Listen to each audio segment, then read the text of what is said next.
Hi friends, ఈరోజు story చాలా ఇంట్రెస్టింగ్గా ఉండబోతుంది. ప్లీజ్ లైక్ చేసి సబ్స్క్రైబ్ చేయండి. ఇక స్టోరీలోకి వెళ్ళిన ఆదిత్య గారు అని ఆనంది అంటూ ఉంటుంది.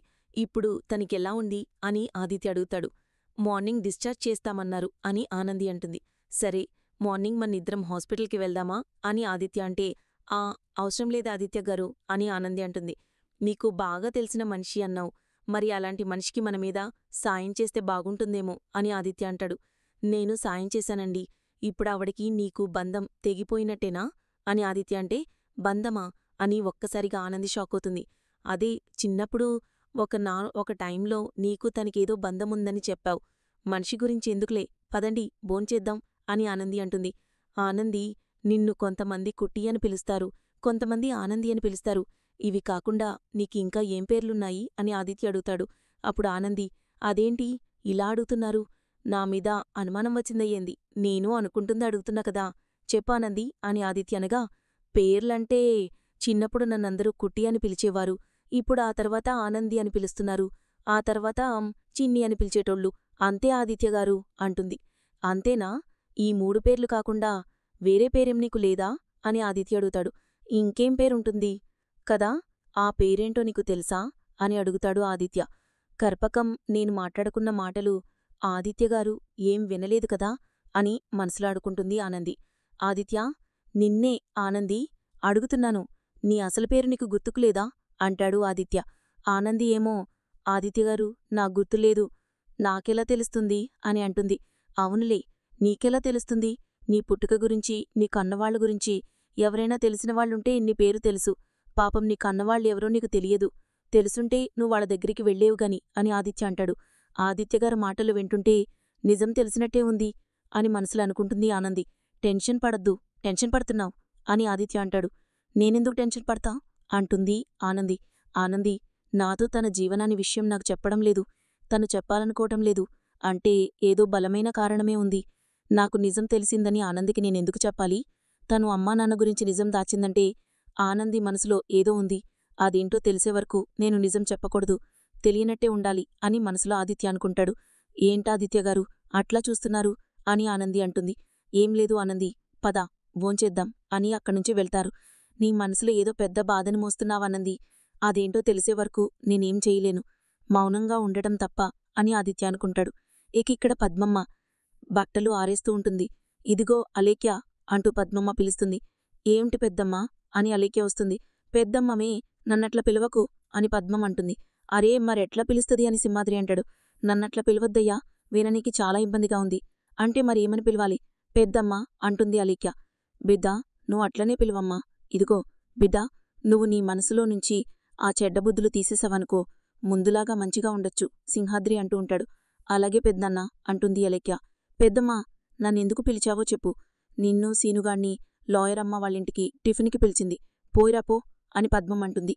మమ్మల్ని పిలవడమేంటి, మీరు రారా అని అలేఖ్య అంటే, బిడ్డా, మీ పెద్దమ్మ నిన్నటినుంచి ఆ పెద్దమ్మ తల్లి ముక్కుందమ్మా ఉపవాసముంటున్నది అని సింహాద్రి అంటే, ముక్కేంటి అని అలేఖ్య అడుగుతుంది. అవన్నీ నీకు ఎందుకే, నువ్వు ముందిక్కడ్నుంచి పో అని పద్మం అంటుంది.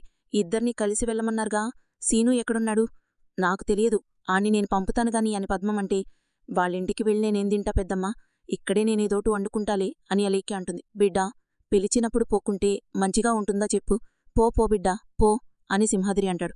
ఏమో, ఇక్కడ ఉంటేనే నీకు ప్లస్సు, వీళ్ళని చూస్తేనేమో నాతో ఆడుకుంటున్నారు అని మనసులనుకుంటుంది అలేఖ్య. వెళ్ళవే అని కోపంగా ఉంటుంది పద్మమ్మ. వెళ్తున్నాను అని అక్కడ్నుంచి వెళ్ళిపోతుంది అలేఖ్య. ఎందుకే దానిమీద అట్లా కోపడుతున్నావు అని సింహాద్రి అంటాడు. దీన్ని మనింట్లో ఉంచుకోవడమే ఎక్కువయ్యా, పైగా దాని కింద టక్కు చూడు అని అంటుంది పద్మమ్మ. అరే, ఆ పిల్ల అంతేలేవే, మనమే ఒకట్ల దారిలోకి తెచ్చుకోవాలి అని సింహాద్రి అంటాడు. ఆ లాయరమ్మ ఉందిలే, తేస్తుంది దీని దారిలోకి పద్మమనగా ఇక అలేఖ్య ఇంట్లోకి వస్తుంది. జ్యోతి, రాలేక సీను అని అడుగుతుంది. వస్తున్నాడు అంటుంది అలేఖ్య. మీరు కలిసి వస్తారేమనుకున్నా అని అంటుంది జ్యోతి. ఆ మెకానిక్ సీనుగాడి దూరం నిలబడమే చిరాకు, పైగా వాడితో కలిసి రావాలా, ఆయిల్ పంపు కొట్టుకునేవాడు పక్కన కూర్చొని టిఫిన్ చేయాలనుకుంటున్నాను. అలేఖ్య, నీకేం కర్మొచ్చింది, నీ పక్కబండ సీనుగాడు వేస్ట్, బొమ్మలా ఉంటాడు అని అలేఖ్య మనసులనుకుంటుంది. అప్పుడు జ్యోతి, ఏంట్లేఖ్యా ఆలోచిస్తున్నావురా, వచ్చి కూర్చో టిఫిన్ చేద్దాం అని జ్యోతి అనగా, ఎవరూ లేరు, నేనొకదాన్నే అలా అని అంటుంది అలేఖ్య. అయితే మీ సూర్యసార్ని పిలువు అంటుంది జ్యోతి. సారెవరో బిజినెస్ అతనితో మాట్లాడుతున్నట్టున్నారు అని అలీకి అంటే, అతని కూడా పిలువు, టిఫిన్ చేస్తారేమో అని జ్యోతి అంటుంది. ఏంటలా చూస్తున్నావు? పిలవడానికి ఇబ్బందిగా ఉందా? సరే నేనే పిలుస్తా ఉండు. ఏవండి, టిఫిన్ చేయడానికి మీరిద్దరూ రండి అని జ్యోతి పిలుస్తుంది. ఇంక సీను కోటు వేసుకుని నడుచుకుంటూ వస్తాడు. ఇక్కడ బీజియం పెడతారు. నువ్వు బిజినెస్ మ్యాన్ అనుకున్న వ్యక్తి ఎవరో కాదు, నీ భర్తడా అంటుంది జ్యోతి. నవ్వి చిలకమ్మ, డ్రెస్ ఎలా ఉంది అని అడుగుతాడు. నీ భర్త హీరోలా ఉన్నాడు కదా అంటుంది జ్యోతి. సూర్య సార్ ఇచ్చాడు. ఎలా ఉంది అని అంటాడు సీను. నీకోసం తీసుకున్న సూటే. సీను, మీ భార్యాభర్తలిద్దరూ సరదాగా ఎక్కడికన్నా బయటికి వెళ్లాలనుకున్నప్పుడు ఇలాగే వెళ్ళాలి అంటాడు సూర్య. అట్లనే సారు అంటాడు సీను. రండి టిఫిన్ చేద్దాం. కొన్నిసార్లు మనిషికి స్థాయి గొప్ప ఇంట్లో పుట్టడం వల్ల, ఉన్నతమైన ఉద్యోగాలు చేయటం వల్ల కాదు, ఉన్నతమైన వ్యక్తిత్వం ఉన్నా కూడా వస్తుంది. మీరిద్దరూ తప్పు చేశారు కానీ ఆ తప్పుని సరిదిద్దుకున్నారు. కానీ ఇప్పుడేమైంది? రండి కలిసి తిందాం, టిఫిన్ చేద్దాం కొంచెం అనగా ఇక అందరూ కూర్చుంటారు. ప్రేమని చూపించడానికి మంచి అవకాశమని చెప్పాలి అని అంటూ ఉంటాడు. సీను అలీకెకి వడ్డిస్తూ ఉంటాడు. ఇక ఆ లేఖ అలా చేస్తూ ఉంటుంది. ఇక్కడ పద్మమ్మతో ఇదిగో అని సింహాద్రి పిలుస్తాడు. పద్మమ్మ, ఈ సీనుగాణ్ణి అలీక్యని కల్పనీకి లాయరమ్మ సూర్యసారు మస్తు ట్రై చేస్తున్నారు, కలిసిపోతారంటావా అని సింహాద్రి అంటే, కలవకుంటే ఆ పిల్లెందుకయ్యా సీనుగడి బతుకులో రావడం? అట్ల కాదు, జరిగిందంతా వదిలిపెట్టి ఒక ఆడపిల్లగా నువ్వు చెప్పు. బాగా చదువుకున్న పిల్ల, డబ్బులో విరిగిన బిడ్డ ఈ మెకానిక్ సీనుగాణ్ణి తోడుగా అనుకుంటదా అని అంటాడు సింహాద్రి. వీడికేం తక్కువయ్యా, మంచోడు అని పద్మమంటే, అరే మంచితనం మాట్లాడడానికే పనికొస్తది, సంసారం చేయనిక్ కాదు. ఆడికి ఆడు బానే ఉంటాడు. అట్ల కాదే. ఇంతలో మామా అంటూ సీను ఉత్సాహంగా వస్తాడు. పద్మమ్మ, సింహాద్రి సీను వేసుకున్న సూటిని చూసి షాక్ అయిపోయి చూస్తూ ఉంటారు. అరే సీనుగా, ఇటురా అని సింహాద్రి పిలుస్తాడు. సీను లోపలికి వస్తాడు. అని పద్మమంటే, అదితి ముంగట నేను ఎట్లున్నానో చెప్పు. సీను, అచ్చం చదువుకున్న పిల్లగా లెక్కనే ఉన్నావురా అంటాడు. అంటే ఎట్ల మామా అని సీను అడగ్గా, మా అల్లుడు ఆదిత్యబాబు అని సింహాద్రి అంటే, అవును సీనుగా, బాగా పైసలున్న ఎట్లుంటారో నువ్వు అట్లనే ఉన్నావురా అని పెద్దమ్మంటే సీను సిగ్గపడుతూ నవ్వుతూ ఉంటాడు. సీనుగా, నిన్ను ఎలా చూసిందనుకో, ఈ బండసీనుగాడు మెకానిక్ అంటే ఎవ్వరు నమ్మరురా అని సింహాద్రి అంటే, అవును మామా, అద్దంలో చూసుకుంటే నాకు నేను అట్లనే గనిపించినా అని సీను అంటే, అవునా అని సింహాద్రి ఉంటాడు. సూర్యసారు నాకోసం ఈ సూడు తీసుకుండు, ఏడికే నా పెళ్ళిళ్లల్లో దావతుల్లో ఇది వేసుకోమన్నాడు, నాకిచ్చుండు అని సీను అంటే, అరర్ చూష్నావా బట్టలు, మన బండసీనుగాడు ఎట్ల మారిపోయిండో అని సింహాద్రి అంటే, ఓరేయ్ సీను, నువ్వొక మాట చెప్పురా, ఒక్కడ్నేత 100 చెప్తా అని సీను అంటే, నువ్వు ఇప్పటివరకు మామూలు బట్టలు ఏసుకున్నావు గనక నువ్వు ఎంత అందగాడివో మాక్కూడా తెలవలేదురా. నిజం చెప్పాలంటే నీ పెళ్ళాం నీ దిష్టి దినిగూడ పనికిరాదురా. నీ అందం ముంగట దానందం ఏం పాటిలు చూసుకోమను అని పద్మమ్మంటే, అత్తా ఏందట్లంటావ్, సిలకమ్మ అంటే బాధపడుతది అని సీను అంటాడు. సిలకమ్మ, నేను ఎంత మంచి బట్టలేసుకున్నాను, అంత సోకు అయితే నాతో పట్టించుకోకు అని సీను అనగా అలేఖ్య వెళ్ళిపోతుంది. అత్త చూసినావా ఇంత కోపంగా పోయిందో, పోనీరా, ఎందుకు దాంతో పట్టుకుంటావు? ఇప్పుడు మీ ఇద్దరు పక్కపక్కన రోడ్డుమీద బోతున్నారే అనుకో, జనంగూడా నా లెక్కనే ఇట్లనే అనుకుంటారు అని పద్మమంటే, అనుకుంటార్లేవే, వాళ్ళనుకుంటే నువ్వుగూడనాలా? ఆ పిల్ల మనసు చివకమందని సింహాద్రి అంటాడు. ఎందుకనముంటుందయ్యా, ఇప్పుడు నా పెనిమిటి నాకంటే అందగాడు, గది ఒప్పుకుంటా, నా మనసే మన చివకమంటదా చెప్పు?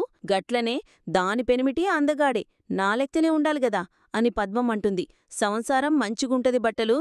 అరే సీనుగా, పోయి నీ పెళ్ళాన్ని బుజ్జి తెచ్చుకోపోరా అని సింహాద్రి అంట. హరే ఆడెందుకయ్యా బుజ్జగించాలి, అదేమన్నా చంటిపాపనా అని పద్మమంటే, పెళ్ళామంటే పాప ఏ లెక్కనే అవసరం. ఇదిగో ఉయ్యాల్లో ఏశాడంటే చీరకట్టి, గాల్లో ఏమని కాదు, రేపు మంచిగా మాట్లాడి మనసును దోచుకోవాలరా, గప్పుడు మన ప్రేమలో వాళ్లే ఊగుతారు.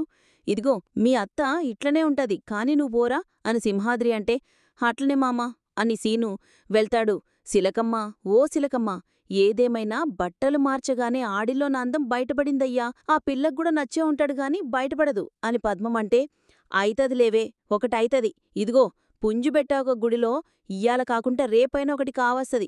గుడ్డు పెట్టాలంతే, గదే ధర్మం ఇంకా. ఇక్కడ చైత్రే ఫ్లాష్ అవుతుంది. చైత్ర బస్టాప్లో వెయిట్ చేస్తూ ఉంటుంది. ఇక్కడి నుంచి 350 రూపాయలుంది. బస్సెస్ ఫ్రీయే గాని ఆధార్ కార్డు ఆంధ్ర అడ్రస్ ఉంది. ముందు అర్జెంటుగా అడ్రస్ మార్పించుకోవాలి, లేదంటే శాలరీలో సగం ఛార్జ్ చేస్తే సరిపోతుంది అని చైత్ర అనుకుంటూ అక్కడ వెయిట్ చేస్తూ ఉంటుంది. హెడ్ ఫోన్స్ పెట్టుకుని నడుచుకుంటూ వస్తుంటాడు చైత్ర. చైత్రను చూసి ఆగిపోతాడు అని అంటాడు. ఇంతలో ఒక దొంగ చైత్ర బ్యాగ్ లాక్కొని పారిపోతుంటాడు. అయ్యో దొంగ దొంగ అంటూ చైత్ర పరిగెడుతూ ఉంటుంది. అది చూసిన సీతను కూడా పరిగెడతాడు. శ్రీకాంత్గా వెళ్తుండగా నువ్వేం టెన్షన్ పడకు, వాడు నేను పరిగుంటా అని చైత్రతో సీతనని చెప్పి పరిగెడతాడు. శ్రీత నా దొంగను పట్టుకొని ఏరా అమ్మాయి హ్యాండ్ బ్యాగ్ని కొట్టేస్తావా అంటాడు. సారీ అన్నా, మా సిస్టర్ని అనుకున్న సారీ అన్నా అంటాడు. అర్థంగా అనుకుంటారా, మళ్ళీ కనిపించావనుకో అని ఆ దొంగ పారిపోతాడు. ఇంక శ్రీత నా బ్యాగ్ తీసుకుని చైత్ర దగ్గరికి వస్తాడు. ఇంత కేర్లెస్గా ఉంటే ఎలా, ఇదిగో నీ హ్యాండ్ బ్యాగ్ అని ఉన్నా లేవో చూసుకో, సరిపోయింది లేదంటే నా అని సీతనంటే చైత్ర లేదంటే మనీ. చైత్ర అంటే బ్యాగ్ పోయేదే అంటాడు. సరిగా నువ్వొచ్చే టైంకి దొంగొచ్చాడు ఏంటి, ఏమంటున్నావ్ అని సీతనంటాడు. ఇలాంటివి చాలా సినిమాల్లో చూశాం, ఇప్పుడు సీరియల్స్లో కూడా చూస్తున్నాం. కొంపతీసి నువ్వే దొంగలమేంటి, వాడున్న బ్యాగ్ కొటేషన్స్ ఈ టైంకొచ్చి చేసినట్టు నటించి నా దృష్టిలో హీరో అవ్వారని చూస్తున్నావు అంతేనా అని చైత్ర అంటే హలో రెంజల్లు వాట్ ఆర్ యు టాకింగ్, నీ దృష్టిలో హీరో అవ్వాల్సిన అవసరం నాకేంటి అని సీతనంటే ఇప్పుడు కుర్రాళ్ళందరికీ ఇదే జబ్బు, కాస్త బాడీ బిల్డింగ్ చేస్తే చాలు అమ్మాయిల ముందు షర్ట్ ఇప్పుకొని తిరుగుతారు, కాస్త స్మార్ట్గా ఉంటే చాలు హీరోల్లా ఫోర్స్ కొడతారు, ఇలాంటి చీప్ ట్రిక్స్ కెనరు అని చైత్ర అంటే ఓ వెరీ గుడ్ మిస్ రెంజలు అంటే కోపంగా చైత్ర అంటుంది. నీకు రెండుజెల్ అనే పేరే బావుంది, ఒకసారి నీ హ్యాండ్ బ్యాగ్ ఇస్తావా అని సీతను హ్యాండ్ బ్యాగ్ లాక్కొని చింపుతూ ఉంటాడు. అంత చింపేస్తుంటే చైత్ర హాగు హాగు అని లాక్కుంటుంది. నీకేమైనా పిచ్చా, ఎస్ ఐఎమ్ మ్యాడ్, ఇప్పుడు నీకు హ్యాపీయేనా, ఆర్ యు హ్యాపీ అని సీతనంటే బంగారం లాంటి bag, do you hate me, yes I hate you, నేను నీ దృష్టిలో హీరో కావాలని అనుకోవట్లేదు, అది ఎప్పటికైనా నమ్ముతావా, అది నోటితోనే చెప్పొచ్చుగా, అందుకన్నా హ్యాండ్ బ్యాగ్ చించొచ్చా, ఐ హేట్ యు అని చైత్ర అంటే అక్కడ నుంచి వెళుతుంటుంది. రెంజలు ఆగు ఆఫీస్కేనా అంటే సీతన్ కాదు నరకానికి. చైత్ర అంటే నిన్ను బ్రదర్ అని నిన్ను ఏమీ అనట్లేదు, లేదంటే తిట్టుకుండా తిడితే గాని అని చైత్ర అంటే కాసేపు బ్రదర్ని కాదనుకో అవునా అని సీతనంటాడు. కానీ జీవన మేడం బ్రదర్కెళ్ళిన గుడ్ క్వాలిటీ నీలో అస్సలేవు, ఆ అబ్బాయిలంటే ఇలానే ఉంటాడు అని సీతనంటాడు. I hate you no problem అని సీతనంటే పోవే పోరా అనుకుని ఇద్దరు అక్కడి నుంచి వెళ్ళిపోతారు. ఇక కారులో ఆదిత్య శశికాంత్ కారులో వెళ్తూ ఉంటారు. త్వరగా పోనిరా అని శశికాంత్ అంటాడు ఆదిత్యతో. ఏమైందన్నా అంటాడు ఆదిత్య. ఆడిటర్ని రమ్మన్నాను, తను నా కోసం వెయిట్ చేస్తూ ఉంటాడు, ఈరోజు ఎలాగైనా ఆడిటింగ్ వర్క్ ఫినిష్ చేసేయాలి అని శశికాంత్ అంటే అయిపోతుందిలే మామయ్య అని అంటుంది ఆనంది. ఇప్పటికీ 1 వీక్ నుంచి పోస్ట్ పోన్ అవుతుందమ్మా, ఈరోజు ఎట్టి పరిస్థితుల్లో పోస్ట్ పోన్ అవ్వకూడదు, చేసేయాలనుకుంటున్నాను అని శశికాంత్ అంటే నువ్వు అనుకున్న టైంకి అయిపోతుందిలే నానా అని అంటాడు ఆదిత్య. ఇక కారులో వెళ్తూ ఉండగా పూర్ణిమ కనిపిస్తుంది శశికాంత్కి. పూర్ణిమ అంటాడు ఆదిత్య. ఏంటి ఏమన్నారు అని అడుగుతాడు శశికాంత్.